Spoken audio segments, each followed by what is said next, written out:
Welcome back. I'm Jana Parker. I'm an educational psychologist. My website is JPLEP. I also have this other passion project that I'm working on called Edu Switchboard. I have a website and I also have a podcast. On the website, you will find all of the interviews that I'm doing, along with tips and strategies for families. And you'll find all the podcasts there, so you can watch or you can listen. But the goal of what I'm doing right now is really trying to gather a group of really awesome resources and people in the community who support kids and their families. As an educational psychologist, I'm always just trying to do this for my own practice because I refer people out in the community, but it's really nice to just kind of get a face with a name. And this project has allowed me to get to know people better. And I want to be able to provide this information to our community and families who want to watch or listen so that they can get a feel for people that they might reach out to help with different kinds of things. And especially right now during distance learning, I feel like this is just a really critical time. Parents are going to be at home with their kids, working with them in a capacity that they're not used to, and they might need some help with different things for their kids and also different supports for the parents themselves. So that's what I'm doing, and I want to thank my guest today, Diana Psyras. Thank you so much for being here. You're welcome. Diana, I met at my public school job, because I also work in public education. She was working with a student that I was working with, and I was like, oh my gosh, you have an awesome practice, and I would love to connect with you on a private practice level. And she just, what was great in this circumstance is she was helping a student with significant reading comprehension issues and also, struggling with a number of things. They had a really complex kind of case, and her strategies just really were individualized for that student. And so thank you, Diana, for your work that you do. Thank you, Jana. I'm so happy to be here. Oh, good. Well, that makes two of us. Tell us, Diana, a little bit about you, your business, where you're located, etc.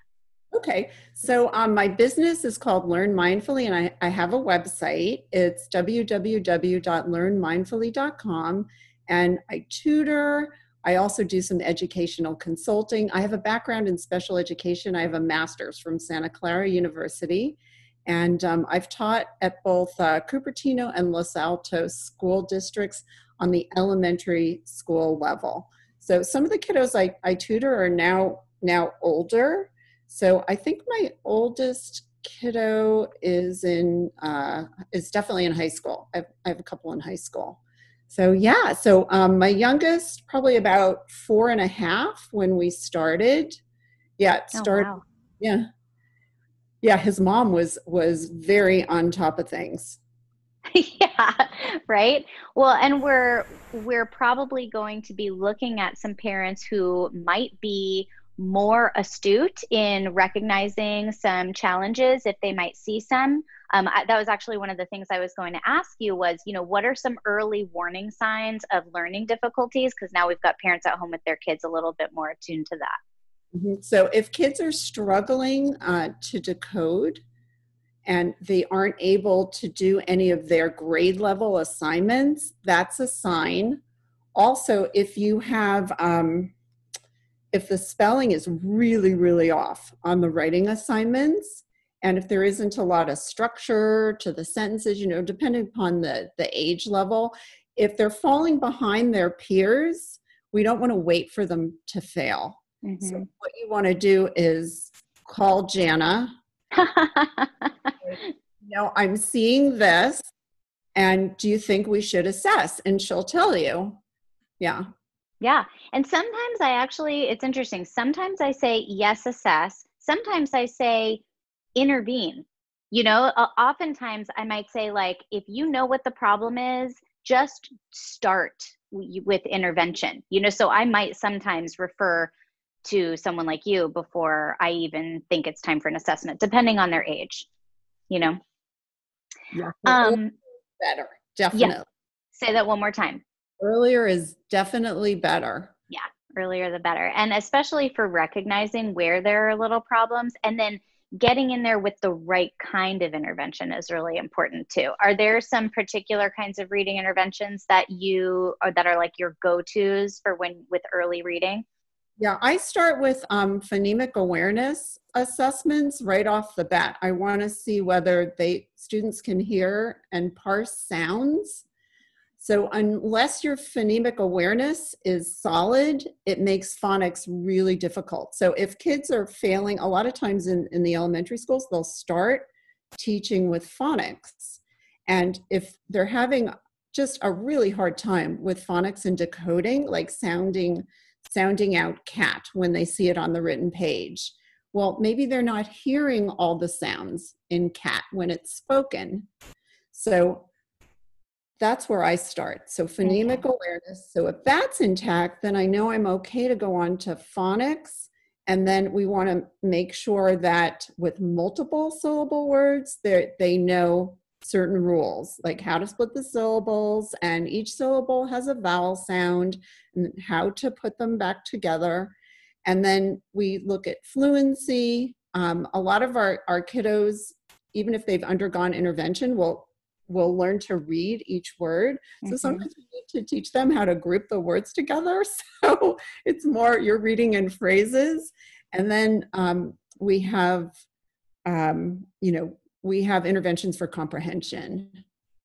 Yeah, so they can understand what they're reading, not just on a basic level, like what's the main idea, but if they can just kind of dig into the details and put it all together and think of things in categories.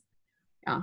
I love how you're describing this because you're really getting into there are 3 different kinds of reading disorders. One is phonemic, one is orthographic or surface, so one is about fluency, and one is about comprehension. So you can have one or you can have all 3, but there are early warning signs for each one. So I love how you broke that down. Good. So glad. Tell me, Diana, you said you're in Campbell, California. Yes. Do you have an office space? Do you work in people's homes? What are you doing through this pandemic?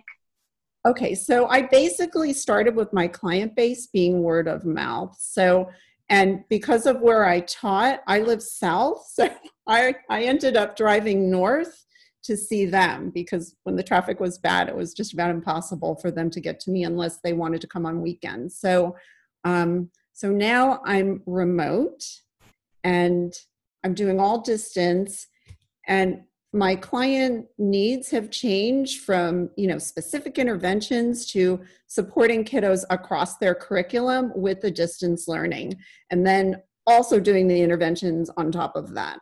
Mm-hmm. So, great. yeah. And have you had success with this virtual platform with your tutoring? Yeah, very much so. So one of my favorite tools is Seeing Stars, and it's set up perfectly for distance learning. Yeah, so that's worked out well. Yeah. Do you have some tips for parents for distance learning specifically?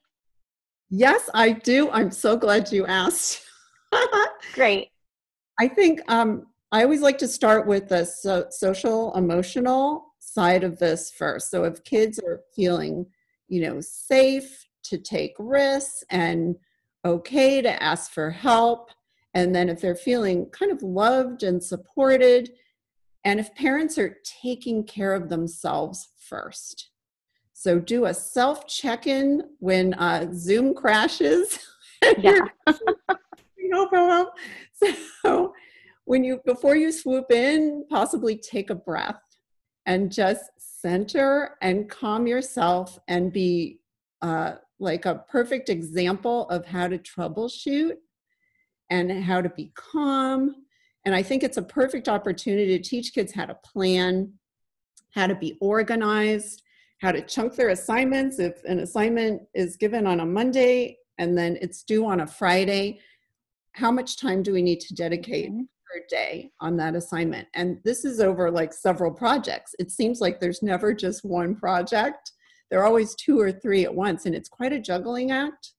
And then also I would say, don't be afraid to advocate for your child. Like if you need to set up time with your teacher, with your child's teacher, do it. Do a check-in. And I'm sure everyone will be careful of their teacher's times, even if it's like for 5 minutes on a Zoom or just sending emails, once a week when you first get started, so that the teacher, this is a new teacher, they may not know all of your child's needs, like what works for your child and what is your child struggling with. Like I had one kiddo where we came up with a schedule of what absolutely had to be done. So, and then everything else was off to the right. They were the nice to haves, because our poor kiddo couldn't get through everything because the child's processing speed was, slower than neurotypical kids. Yeah. And the teachers were just great. We just needed to ask. Right. That's, yeah, I see that being huge. And, we're expecting our students right now to have kind of a higher level of executive function capacity than they have developmentally. And what I mean by that is their ability to plan, to organize, to keep themselves on a Zoom schedule, to log in on and off at the right time, to keep track of all of these projects that they would typically be doing in class, but now they have to manage them by themselves. All of these things take more developmental capacity than they're used to or that they even have. So they are going to need some help. It is okay for them to that what you said about just like having the space, like feel safe enough to say like, I need help. And for parents also to push down their own frustrations and manage their own self-regulation, which really gets into another one of, your whole business is around mindfulness, right? So I think you just created something for mindfulness. Oh, my class. Yes. I have a course that's designed for really entry level meditators. So for someone who's never meditated before, it's for kiddos. And I'd say really, I had a little one that was under 5 today that was doing just great with it. Wow. Nice. Okay. But I targeted it toward really first grade through what I thought was 5th or 6th grade, but I have a bunch of high schoolers that are doing kind of a cohort of, they wanted to do it together. Yeah. So the class, it's completely scripted, and it has homework, a script for the homework, and they just basically turn it on and follow along with the practices.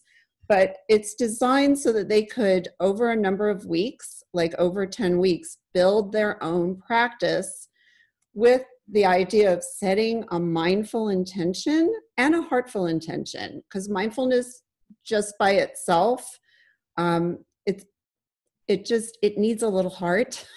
So we added gratitude, loving kindness, that's the heartfulness piece, and then basic meditation skills like how to sit, finding a dedicated space like you would to do your Zoom workday for school.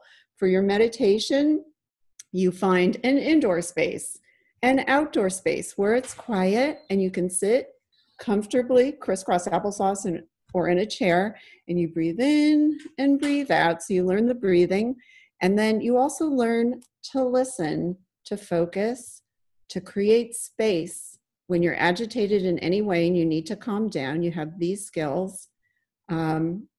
My little guy who was in preschool actually used the skill to calm down and not go to the principal's office anymore. So it really works. If you learn the one thing that works for you, that's great. But after the end of 10 weeks, they'll have the ability to set a mindful, heartful intention, to send kind, loving, and supportive thoughts to themselves and to others, to feel support and to send out support to people they love, friends, the whole planet, and then also how the brain works, and mindful movement exercises, mindful walking, mindful sitting, and you can make up your own mindful movement. You can add music.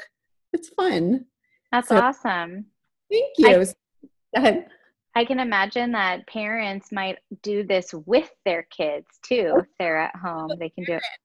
I have a Yeah, parent who takes the class along with their child. that's So great. yeah, About how long are each lesson? it's each lesson is 8 to 11 minutes, Huh. and the only prep is printing out the homework journal. There's like one page of a homework journal where they just keep track of um, on this date I did this meditation. Check. I did mindful listening. I did mindful breathing. I did mindful sitting, mindful walking. So the homework is anywhere from 2 minutes, well, an average of 2 minutes. The mindful movement is the longest one. It's 6 minutes. But the idea is it's a brain break. So you know how we use Go Noodle in the Yeah. class? A lot of teacher. Okay. So this is in addition to a Go Noodle to Okay. yeah, to help the kiddos that have a hard time maybe focusing and self-regulating, calming down. And it helps them. The idea is we tell them, well, it helps you learn a little better. Mm-hmm. We go through the whys, why practice. And then, yeah, and then I have a checklist at the end. So at the end of the class, they can keep track of their favorite practices and then continue to practice. And as they practice, check them off. Oh, Oh, great. yeah, thank you. So that's another thing for distance learning. It's really helpful. You can ask your teacher to provide your child with a checklist. So the things that they must get done and then the extra things, because the curriculum in the schools now is designed for fast finishers. It's very robust. Yeah. Yeah. For kids that just can't get through all that, it's nice to have a checklist. And if your teacher can't do it, sit down and make a weekly one, Monday, Tuesday, Wednesday, Thursday, Friday. And yeah, and build in these brain breaks. So the mindfulness course, the Go Noodles, the PE, any sort of sports activity should, you should have that built into the schedule, as well as the time that you have free to help kids. So if your kid needs a little support in the morning getting going, then that's the time you're going to sit with them. If they need help after teachers delivered math instruction, when it's time to do independent work, maybe you take a little break and spend 10, 15 minutes at that time of the day. You build it into the schedule. And I think kids will be a little less anxious, and there might be less pushback knowing that, they can count on getting the help that they need. Yeah. Those are some really good tips that can be really effective, because you can imagine parents are scheduling their conference calls and Zoom meetings all over the place. But if you can schedule it around the time that you know that your kids need the most support and be available for them then that will save everybody a lot of frustration. Yeah. Well, great. Okay, so I'm gonna, in the description of this video, I'll share the information of the link for your mindfulness training. Thank you. And also, so if parents want to contact you, if they think that they might want to utilize your services, do you have a consultation? How do they contact you, etc.? Okay, so on my website, I have learn mindfully one at gmail.com. So Okay. that's my email, or they can call me at 408-836-9298. And then we can talk. If they have an assessment, one of Jana's assessments, that would be fantastic. If Or not, anyone else's. It doesn't have to be mine. okay. Okay. So, and then just kind of an outline of how old the child is, a photo of a work sample so I can see the area of need, your area of concern, and then any interventions that they've done already, what they're looking for. Basically, Mm-hmm. this is what we want help with, and then we can just start from there. So Yeah. I don't charge for that consultation because we're trying to see if there's a fit. Right, right. Oh, that's great. And I think that now more than ever, you may even have families just reaching out and their kids don't even really they've never had a learning disability, or they didn't have difficulty paying attention before, or they weren't seeing behavior issues before, but something is happening and you might just start, so so parents, I guess my message to parents is, you don't have to have had something wrong in the past to need help now, So, and just because you need help now also doesn't mean that there's something really wrong. It just might mean that you need a little bit of help in this area that it didn't even exist before. Right. Exactly. Exactly. So I can help across the curriculum. Yeah. Yeah, that's great. And with organization. So, I mean, some of the things you might not even see it on a physical work sample. The problem may be that you're not getting work samples.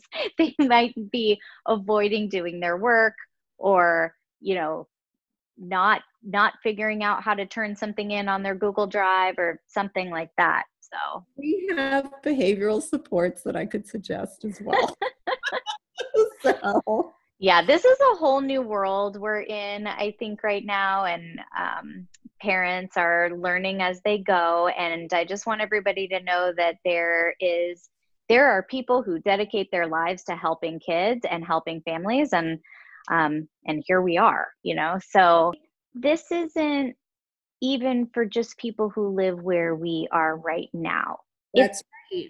anybody listened or saw this all over the country and just, felt like Diana was somebody who they'd want to reach out to, you are able to support virtually.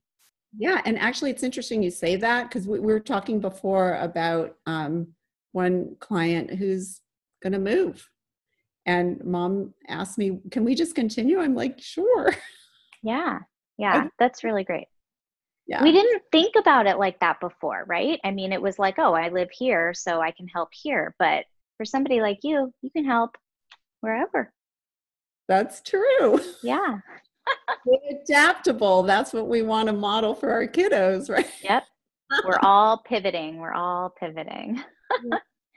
Well, Diana, thank you so much for joining me today. Again, everybody, it's Diana Psyras, and I'm going to share her information for you. And if your student is having trouble with the curriculum or having difficulty with distance learning, you're seeing any kind of little behavior issues or some avoidance of their work or organizational problems, Diana may be a good fit. And if you give her a call or shoot her an email and have a little chat and see if it's a good fit, then you can move on from there. But yeah, contacting her is not painful and it's free. So Thanks, Anna. yeah, I appreciate you being just a really awesome and active member of this community. And thank you for joining me today. Thank you. All right, thanks.